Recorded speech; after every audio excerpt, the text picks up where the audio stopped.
नमस्कार साथियों, मैं मनीष भारती संस्कृति आईएएस प्लेटफॉर्म पर आप सभी का स्वागत करता हूं। साथियों, सुप्रीम कोर्ट के द्वारा एक बेहद महत्वपूर्ण और संवेदनशील मुद्दे पर चर्चा किया गया है और खास करके कहा गया है कि मानहानि का जो मामला है उसे अपराध की श्रेणी से बाहर रखने का समय आ गया है। सुप्रीम कोर्ट ने यह टिप्पणी किया है, चूंकि समझ लीजिए मानहानि का ये जो मामला है, अब भारत उन देशों में है जहां पर मानहानि आज भी अगर देखा जाए तो वो क्रिमिनल केसेस में आता है। बाकी सारे देशों में ये दीवानी मुकदमा होता है, लेकिन भारत में ये कंडीशन लगातार देखा गया और इस वजह से कहीं न कहीं राजनीतिक प्रतिद्वंद्विता और भी बढ़ता जा रहा है। खास करके अगर देखेंगे, सुप्रीम कोर्ट में बहुत सारे ऐसे केस पहुंच रहे हैं जो मानहानि से संबंधित रहा हो। इस सब वजहों से बहुत अधिक परेशानी हो रही है। हालांकि 2016 में यह मामला सुप्रीम कोर्ट में पीआईएल के माध्यम से पहुंचा था कि मानहानि को क्रिमिनल केस से बाहर कर दिया जाए, लेकिन उस वक्त ये मामला बन नहीं पाया था। अब सुप्रीम कोर्ट के द्वारा ही टिप्पणी किया गया है, तो संभव है आने वाले समय में एक बहुत बड़े सुधार की तरफ ये देश आगे बढ़ सकता है। क्या क्या चीजें हैं, सभी को एक एक करके देखते हैं। आईपीसी के सेक्शन के आधार पर भी हम देखेंगे और खास करके बीएनएस, भारतीय न्याय संहिता जो नया आया है, उसके आधार पर भी समझने की कोशिश करेंगे कि कौन कौन से सेक्शन के आधार पर यह काम किया जाएगा। ठीक है, सुप्रीम कोर्ट ने सोमवार को मानहानि से जुड़े एक मामले में सुनवाई के दौरान टिप्पणी किया और यह कहते हुए कहा कि मानहानि को अपराध की श्रेणी से बाहर करने का समय आ गया है।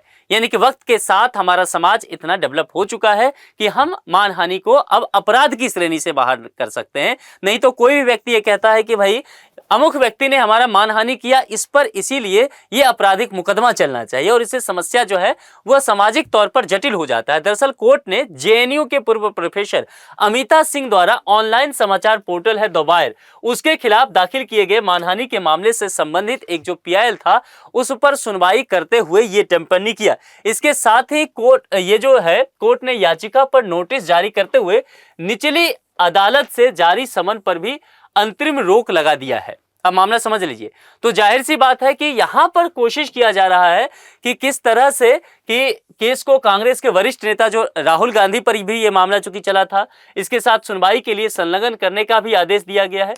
तो अब ये जो कुछ मुद्दे हैं, ये जो केस हुआ है सुप्रीम कोर्ट के द्वारा किया गया है, क्या सुप्रीम कोर्ट कुछ यहां पर संदेश देने की कोशिश कर रही है? निश्चित तौर पर सुप्रीम कोर्ट के द्वारा यह संदेश देने की कोशिश है कि आजकल आपराधिक मानहानि मामलों में बाढ़ सी आ गई है। तो ये आदेश और टिप्पणी न्यायमूर्ति एमएम सुंदरेश और न्यायमूर्ति सतीश चंद्र शर्मा की पीठ के द्वारा किया गया है।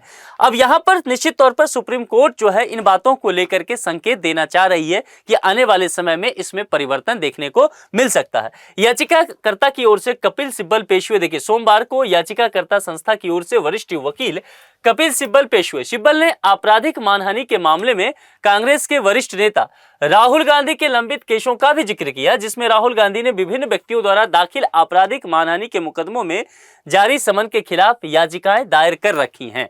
ठीक है, इस पर कोर्ट ने इस मौजूदा मामले को भी राहुल गांधी की लंबित याचिकाओं के साथ सुनवाई करने के लिए संलग्न करने का आदेश दे दिया है। जो फिलहाल कोर्ट रूम में हुआ है उसकी बात की जाती है, लेकिन मुख्य रूप से हमारे काम की चीज, यूपीएससी कैंडिडेट के लिए काम करने की चीज यहां से है। क्यों है? क्योंकि ये जो नए आपराधिक 3 कानून आए थे, उसमें से एक कानून जो मुख्य रूप से था, जो कि इंडियन पीनल कोड को रिप्लेस किया था, और वह क्या था? भारतीय न्याय संहिता। तो भारतीय न्याय संहिता की सेक्शन 356 में हम बात करेंगे। तो सेक्शन 356 में मानहानि को अपराध माना गया है।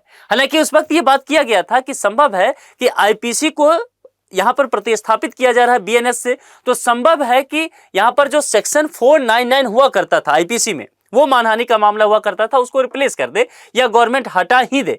लेकिन ऐसा नहीं हुआ, सरकार ने उसको रखा और वह बीएनएस की सेक्शन 356 में आ गया, तो उसके तहत इसको अपराध माना गया।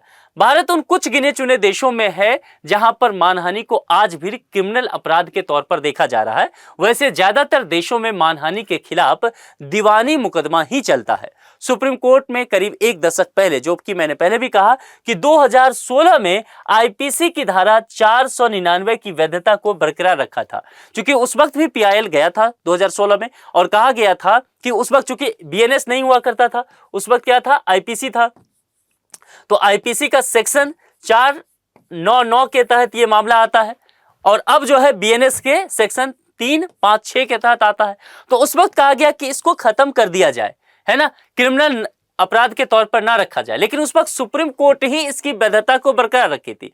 आज सुप्रीम कोर्ट के द्वारा कहा जा रहा है कि नहीं, समय के साथ हम इतने मैच्योर हो गए हैं, तकरीबन 9-10 साल का समय हो गया है और यहां पर भी सरकार के द्वारा बदलाव नहीं किया गया था बीएनएस में, तो निश्चित तौर पर आने वाले समय में ये जो बीएनएस है, बीएनएस के सेक्शन 356 इस पर कहीं ना कहीं संकट सुप्रीम कोर्ट के द्वारा देखने को मिलेगा। और यदि ऐसा होता है तो ये मान के चलिए कि समय के साथ इसे भारत के लॉ एंड ऑर्डर में बेहतर ही माना जाएगा।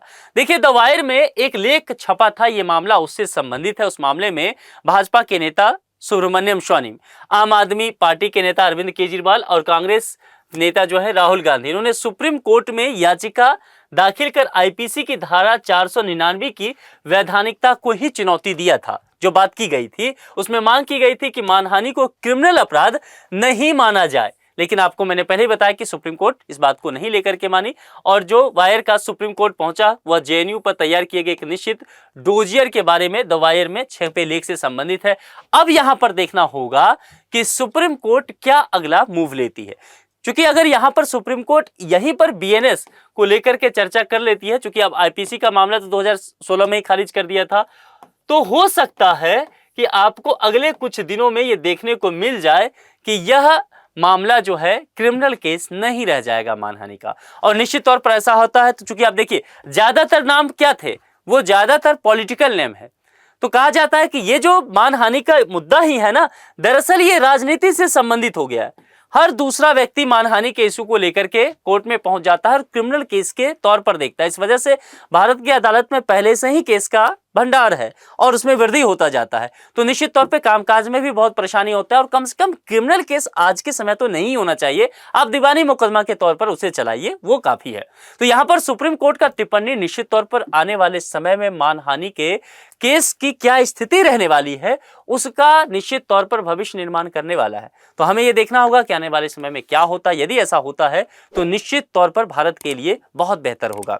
आप लोग इस पर क्या सोचते हैं, अपने विचार कमेंट बॉक्स में लिख करके बताते चलिए। जुड़ने के लिए आप सभी का बहुत बहुत शुक्रिया। Thank you so much.